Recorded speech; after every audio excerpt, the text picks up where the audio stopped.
स्वागतम्।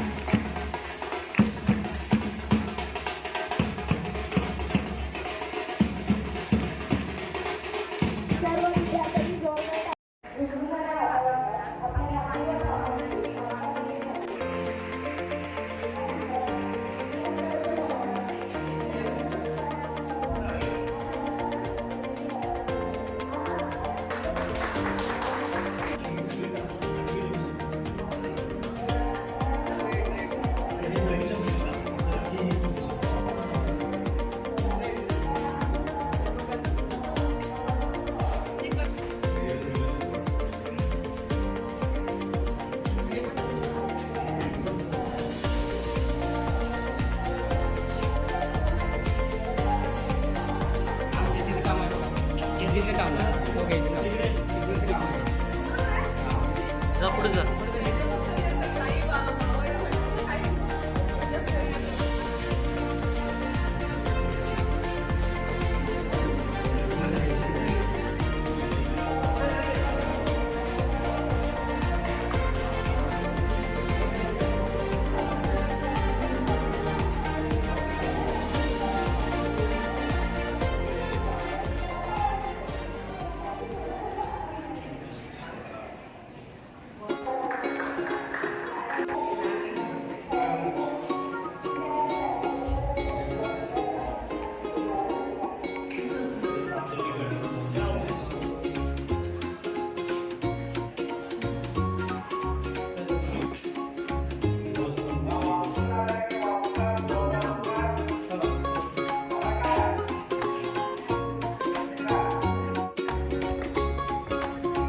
आपल्या येण्याने वाढले गौरव, खुलल्या नव्या आशा आकांक्षा, आशीर्वादांच्या शुभ छायेखाली खुले आमची विद्यार्थ्यांची स्वप्नांची दिशा.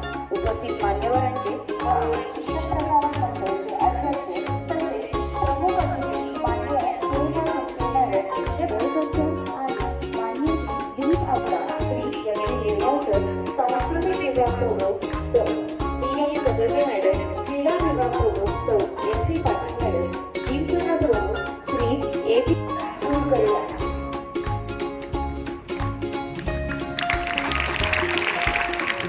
प्रज्वलित असलेला दीप हा प्रकाशाचा स्रोत आहे आणि प्रकाश हा ज्ञानाचा स्रोत आहे.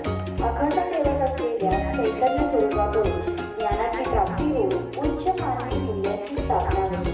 हा दीप प्रज्वलनामागचा मुख्य हेतू असतो. दीपाच्या या ज्योतीने अंधाराचा करून ज्ञानाच्या या प्रकाशाने मार्ग आपला उघडून शुभारंभाच्या क्षणी आज मंगल तेज भेटू दे. आपल्या कार्यक्रमाला यशस्वीच्या या सोहळ्याचा मंगल स्पर्श लागावा. ज्ञानदीपाच्या ज्वालेने प्रत्येक मन उसळून जावा. दीप प्रज्वलन संपन्न होत आहे. कृपया वृक्षपूजन करून या कार्यक्रमाला निर्वाहाचे पावन आशीर्वाद करावे. मान्यवरांच्या हस्ते वृक्षाला पाणी देण्याच्या कार्य दीप संपन्न होत आहे.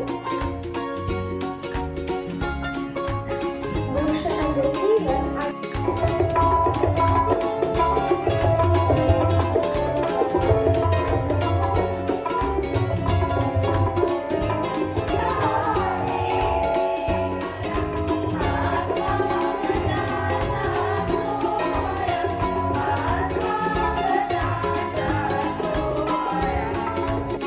घोषवाक्य घेऊन आमच्या संस्थेचे संस्थापक,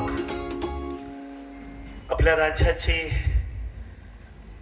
माजी समाजकल्याण मंत्री माननीय जयवंतराव आवळे साहेब, आमचे तात्या, या संस्थेचे अध्यक्ष माननीय संजयदादा आवळे साहेब, कार्याध्यक्षा माननीय आवळे वहिनी, सर्व संचालक मंडळ, या कार्यक्रमाला प्रमुख पाहुण्या लावल्या त्या सिनेमासृष्टीतील सुरेखा खुर्चे मॅडम. या कार्यक्रमाला त्या काळात ग्रामीण व कामगार वस्तीत सुरू झालेल्या आमच्या शाळेने आमचे मुख्याध्यापक मान्य श्री SR कांबळे सर व पर्यवेक्षक मान्य श्री BP पाटील सर यांच्या कुशल मार्गदर्शनाखाली उत्तम व भरीव अशी शैक्षणिक प्रगती केली आहे. विद्यार्थ्यांच्या बौद्धिक, शारीरिक व मानसिक विकासाच्या दृष्टीने आमच्या शाळेत विविध उपक्रम राबवले जातात. अशा काही उपक्रमांचा व शाळेने विविध क्षेत्रात केलेल्या उल्लेखनीय प्रगतीचा आम्ही थोडक्यात आढावा. शाळेचा निकाल उत्तम राहावा यासाठी शाळेमार्फत विविध उपक्रम राबवले जातात. महाराष्ट्र शासनाच्या मंत्रालयामध्ये महसूल सहाय्यक निवड झाली आहे. मी ज्या कार्यक्रमाच्या आतुरतेनं वाट पाहत आहात तो कार्यक्रम आपण घ्यायचा, त्याला वेळ लागायला नको म्हणून स्टेजवरील काही प्रमुख अतिथी आहेत त्यांची ज्या ठिकाणी मी अध्यक्षांच्या परवानगीने ओळख करून देतो. आजच्या आपल्या ज्या प्रमुख अतिथी आहेत सुरेखा कोटे मॅडम. विद्यार्थ्यांनी टाळ्या वाजवायच्या आहेत. आवाज येऊ दे.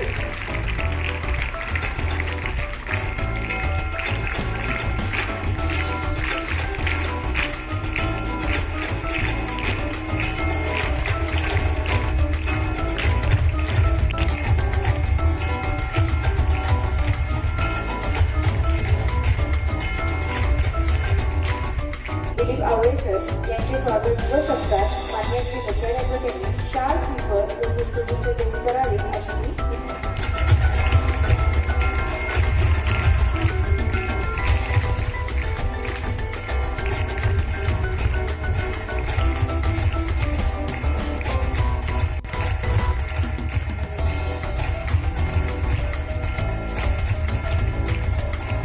विद्यार्थ्यांच्या शाळेच्या आवाजामध्ये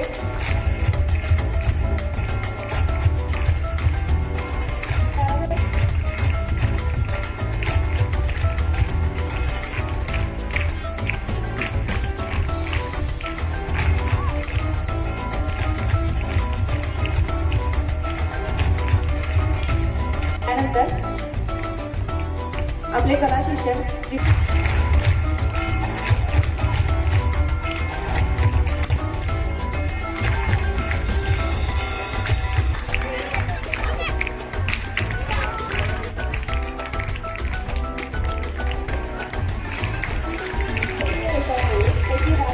स्पर्धेसाठी निवड झाली आहे आणि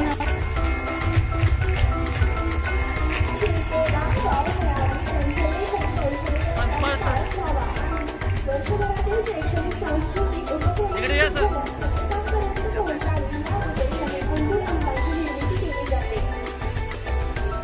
खरोखरच हा अंक म्हणजे विद्यार्थ्यांच्या कल्पनाशक्तीचा आणि त्यांच्यातील उगवत्या प्रतिभेचा एक सुंदर दस्तऐवज आहे.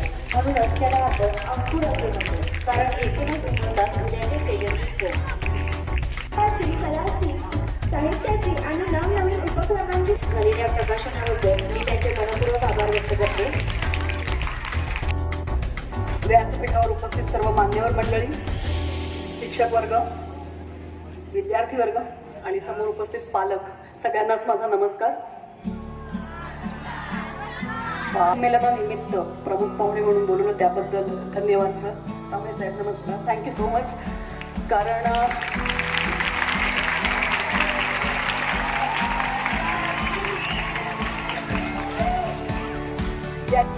यांचे खूप फोन आले आणि शाळेत उतरले, ज्या पद्धतीने माझं स्वागत झालं तो आनंद आम्हाला टीव्हीवर काम करत असताना मिळत नसतो, कारण आमच्या कामाची पोचपावती तुम्हा लोकांमध्ये आल्यानंतरच मिळते. आणि जसंही आपल्या गेटच्या आतमध्ये आले, तुम्हा सगळ्यांना पाहिलं, मला माझ्या शाळेचे दिवस आठवले.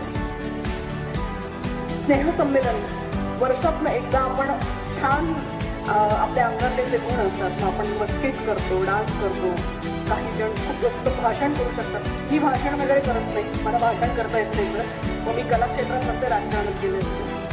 त्यामुळे आपण छान संवाद साधूया. पण मजा वाटली तुम्हा सगळ्यांना बघून. माझी 10वी 92 का 93 मध्ये झाली होती, मला आता लक्षातही नाही. पण त्याही वेळेला मी अशी समोर बसले तुमच्यासारखी, आणि प्रमुख पाहुणे म्हणून एखाद्या व्यक्तीला जेव्हा शाळेत बोलवलं जायचं, जशी आज मी तुमच्या समोर आहे, तेव्हा सारखं मनात यायचं की काय तो मान असतो ना, किती स्वागत छान पद्धतीने केलं जातं. आणि ती व्यक्ती जर त्या शाळेत शिकून गेलेली असेल तर त्या शाळेला केवढा मोठा अभिमान असतो त्याचा. म्हटलं या आपण सुद्धा ना या शाळेत कधीतरी प्रमुख पाहुणे म्हणून जायला हवं, आणि असं आपल्याला त्यासाठी काहीतरी काम करायला हवं. अभ्यासात मला फार रस नव्हताच कधी. मला माहित होतं मी खूप अभ्यास करून कॉलेज संपूर्ण करून नोकरी वगैरे करू शकणार नाही. मला नृत्याची अभिनयाची खूप आधीपासूनच आवड होती. पण मुळात बॅकग्राऊंड म्हणजे घरचा आपण एक पाठिंबा म्हणतो तो फार गरजेचा होता, जो माझ्या आई वडिलांनी त्यावेळी दिला. त्यांचं एकच म्हणणं होतं की मला मुलगा नाहीये, मला 3 मुली आहेत, तुम्ही तिघींनी कुठलंही क्षेत्र निवडा, पण जे कुठलं क्षेत्र निवडा त्या क्षेत्रात गेल्यानंतर तिथे छान नाव कमवा आणि ते पूर्ण करा. की आपलं गेलं आणि काहीतरी केलं आणि आलो असं नको. त्यांचं म्हणणं होतं की फक्त आम्हाला मुली लग्न एकदा त्यांचं लावून दिलं की आमची ड्युटी संपली. बऱ्याच पालकांचं असं एक असतं, पण माझ्या आई वडिलांचं तसं नव्हतं. त्यांनी खूप प्रोत्साहन दिलं आणि करिअरसाठी सुद्धा. कारण 90च्या काळात जेव्हा मी काम सुरू केलं 96-97ला,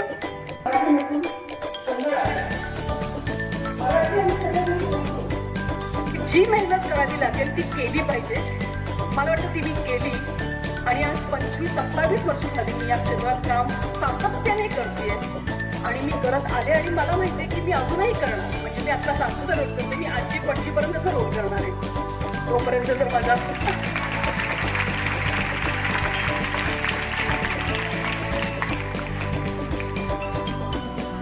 मला तुम्हाला सगळ्यांना एकच सांगायचं, शिक्षण महत्वाचं आहे.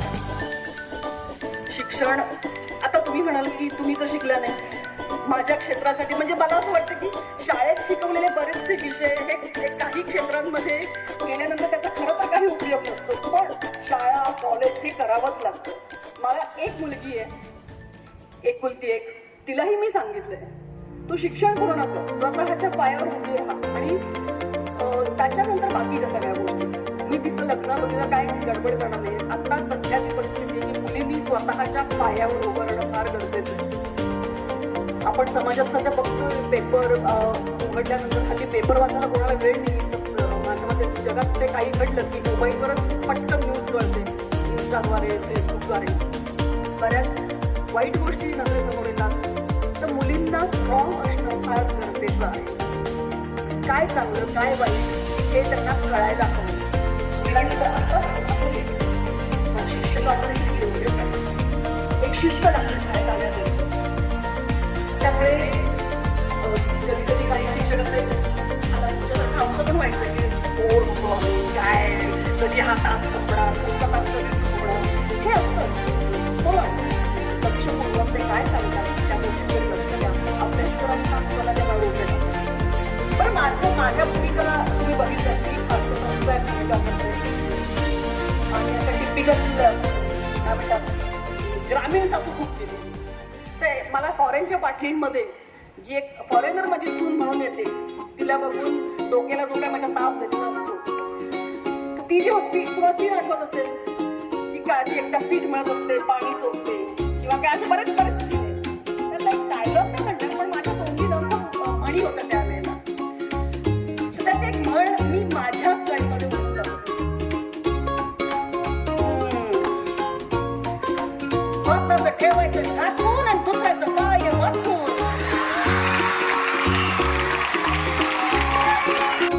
बाळानो, आज आपल्या शाळेचा 36वा स्नेहसंमेलन सुरू आहे. त्यातला हा दुसरा भाग आहे पारितोषिक वितरणाचा. तर या पारितोषिक वितरणासाठी उपस्थित असलेल्या आपल्या महाराष्ट्राच्या अतिशय प्रसिद्ध अशा अभिनेत्री सुरेखाताई, त्याचबरोबर या मंचावरती उपस्थित असलेले सर्व मान्यवर, साहेबांचे अगदी जवळचे मित्र प्रमोद तारळेकर, दिलीप आवळेकर. चला तर मग आपल्या प्रतिभांना विजेत्यांच्या समोर टाळ्यांच्या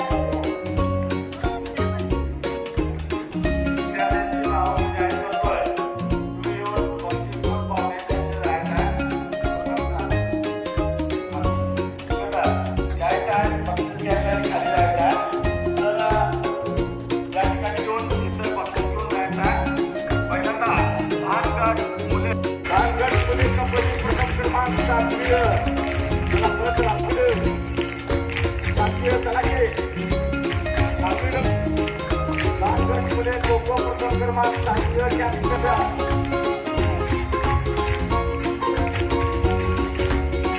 पुढे गोकुळ सातवीवर पुढे क्रिकेट प्रथम क्रमांक सहावीवर पुढे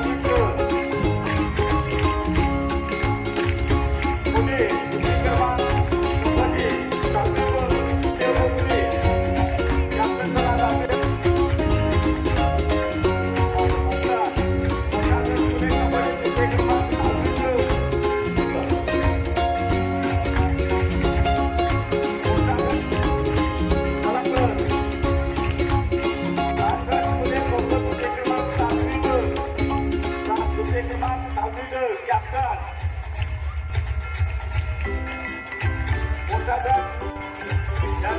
काही बंधूचे आपल्या शाळेचे आदरणीय होते क्रिकेट विजय क्रमांक 9वी वैयक्तिक खेळामध्ये मिळवलेले 100 मीटर धावणे 10वी व 1500 मीटर धावणे प्रथम क्रमांक प्लेस करतील सतत केलेले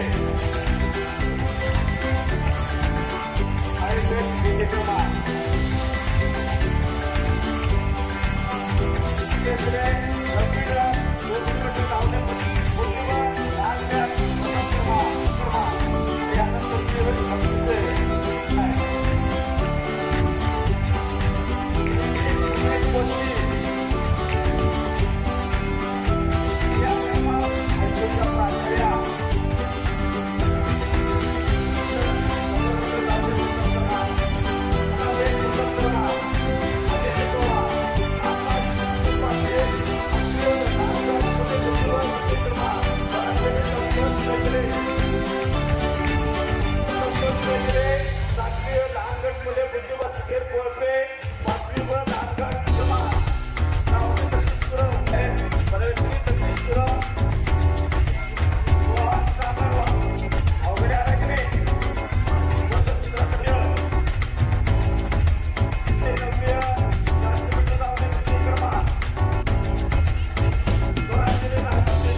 विद्या हेमंतकुमार कुलुले विद्या प्रथम क्रमांक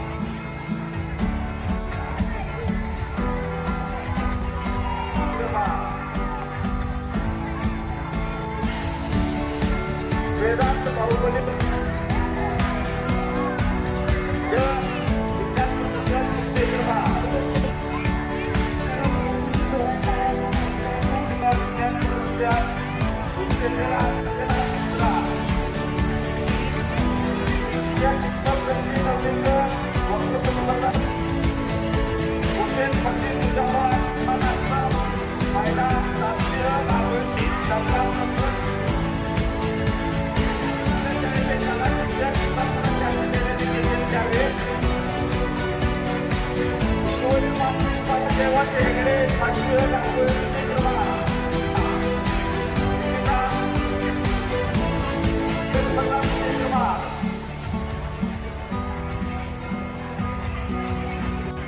आरती मंजुनाथ मुस्तादपुरे धार्मिकर गंगा राकेश कांबळे पाचवी मेहंदी स्पर्धा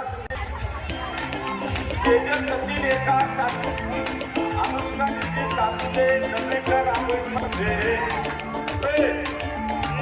आपले त्यांचे कौतुक करायचं आहे आणि सर्वांचं जनरल चॅम्पियनशिप मिळवणारा विद्यार्थी आहे कल्लापा त्याच्यानंतर मोठा गट पुणे जन्मा त्यानंतर मोठा गट पुणे त्याच्यानंतर